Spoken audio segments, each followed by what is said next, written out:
Hello students, आज का हमारा टॉपिक है find inverse of matrix using adjoint. Adjoint की हेल्प से हम इनवर्स ऑफ मैट्रिक्स फाइंड करेंगे।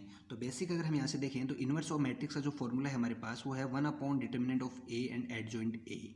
यहाँ से इस फॉर्मूले को थोड़ा सा हम डिस्टिंग्विश करते हैं तो आप देखते हैं कि डिटर्मिनेंट ए इस केस में नॉट इक्वल टू जीरो होगा। सपोज दैट इफ़ डिटर्मिनेंट ए अगर जीरो होता है आपके केस में तो इसकी जो वैल्यू है वो आपके पास क्या आ जाएगी, वो आपके पास इन्फिनिटी आएगी और उस केस में ए इनवर्स जो है वो एग्जिस्ट नहीं करेगा। तो अगर मुझे ए इनवर्स फाइंड करना है तो किसी भी मैट्रिक्स का अगर मुझे ए इनवर्स फाइंड करना है, इनवर्स ऑफ मैट्रिक्स फाइंड करना है, तो फर्स्ट मुझे उसमें ये देखना है कि जो उसकी डिटर्मिनेंट ऑफ ए है वो नॉट इक्वल टू जीरो होना चाहिए। बस कोई मैट्रिक्स है जिसका डिटर्मिनेंट अगर नॉट इक्वल टू जीरो है तो उस केस में उस टाइप की मैट्रिक्स को हम नॉन सिंगुलर मैट्रिक्स कहते हैं। हिंदी में इसको व्युत्क्रमणीय आयु भी कहते हैं। और हमारे पास कोई मैट्रिक्स है जिसका डिटर्मिनेंट अगर जीरो होता है तो उस टाइप की मैट्रिक्स को हम सिंगुलर मैट्रिक्स कहते हैं। तो अब हम इसका प्रूफ देखेंगे कि ए इनवर्स जो है वो हमारे पास adjoint A upon determinant of A है। तो प्रूफ देखने से पहले हम कुछ मैट्रिक्स हमारे जो हमारे रिजल्ट हैं उनकी हेल्प हम यहाँ पे लेंगे। तो हमने हमारे लास्ट डिस्कशन में ये डिस्कस किया था कि मैट्रिक्स ए एंड उसका इन्वर्स का जो प्रोडक्ट है वो आपके पास एक आइडेंटिटी मैट्रिक्स होता है। तो ए इनवर्स ए जो है वो आपके पास एक आइडेंटिटी मैट्रिक्स है। This is equation first.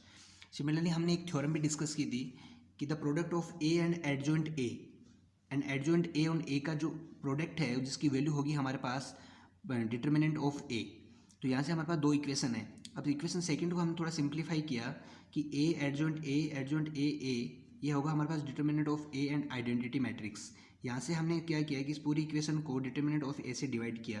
तो डिवाइड करने पे ये बनता है adjoint A upon determinant of A, adjoint A upon determinant of A dot A equals to, ये हट जाएगा, यहाँ से बचेगा आइडेंटिटी मैट्रिक्स। अब ये इक्वेशन नंबर थर्ड। तो इक्वेशन फर्स्ट और थर्ड को हम कंपेयर कर सकते हैं क्योंकि यहाँ पे भी आइडेंटिटी मैट्रिक्स और यहाँ पे भी आइडेंटिटी मैट्रिक्स है। तो हम इसके पार्ट को यहाँ से कंपेयर कर सकते हैं। तो ये ए है, ये ए है, तो ये जो पार्ट है वो आपका ए इनवर्स, तो ए इनवर्स इसके इक्वल होगा। तो यहाँ से आपने देखा कि जो ए इनवर्स है आपके पास, तो ए इनवर्स जो है वो आपका adjoint A upon determinant of A है।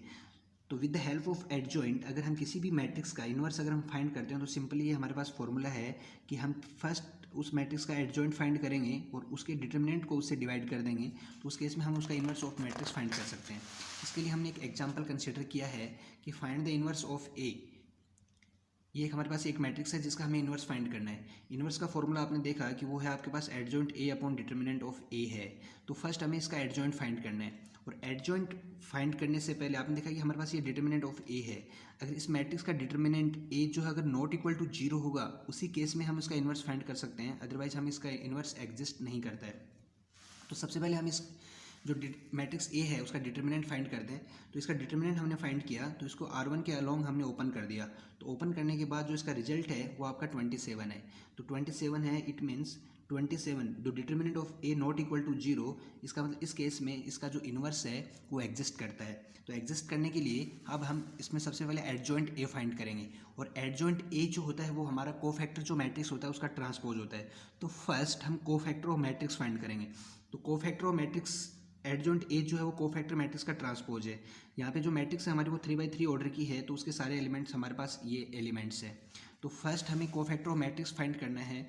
तो कोफैक्टर ऑफ मैट्रिक्स फाइंड करने के लिए जो मैट्रिक्स है आपके पास ए, उसके ईच एंड एवरी एलिमेंट का हमें एफ आई जे फाइंड करना है। तो फर्स्ट हमें वन जो फर्स्ट एलिमेंट है उसका फाइंड करेंगे एफ आई जे। तो एफ आई जे का जो फॉर्मूला होता है हमारा, जैसे F11 है वो है हमारा -1i+j और M11 हम कैसे फाइंड करते हैं। सपोज दैट इस वन एलिमेंट का M11 हमें फाइंड करना है तो उसके अकॉर्डिंग कॉलम एंड रो को एलिमिनेट करने के बाद जो डिटर्मिनेंट है उसको हम सॉल्व कर लेते हैं। तो वो है हमारे पास -1 और -3, तो ऑलरेडी माइनस है तो प्लस हो जाएगा, तो +4। तो इस तरीके से हमने F11 में यहाँ से फाइंड किया। तो इस तरीके से तो यहाँ से हमने F11 फाइंड किया। तो सिमिलरली हम इसकी जितनी भी वैल्यूज हैं वो सारी हम यहाँ पे फाइंड करते हैं, F12 F13 F21 F22 F23। तो हमने F I J complete F I J यहाँ पे फाइंड किया है। तो सबसे पहले हम एफ आई जे जो मैट्रिक्स है वो देखते हैं। तो एफ आई जे मैट्रिक्स जो हमारे पास ये है, हमें एडजॉइंट ए फाइंड करना है। तो एडजॉइंट ए जो है वो हमारे कोफैक्टर जो मैट्रिक्स है उसका ट्रांसपोज है। तो ये जो हमारे कोफैक्टर जो मैट्रिक्स है इसका हमने ट्रांसपोज किया यहाँ पे। तो हमारे पास ये एडजॉइंट ए है। मुझे यहाँ पे फाइंड करना है ए इनवर्स। तो ए इनवर्स जो है हमारे पास वो है एडजॉइंट ए एंड ए का डिटर्मिनेंट।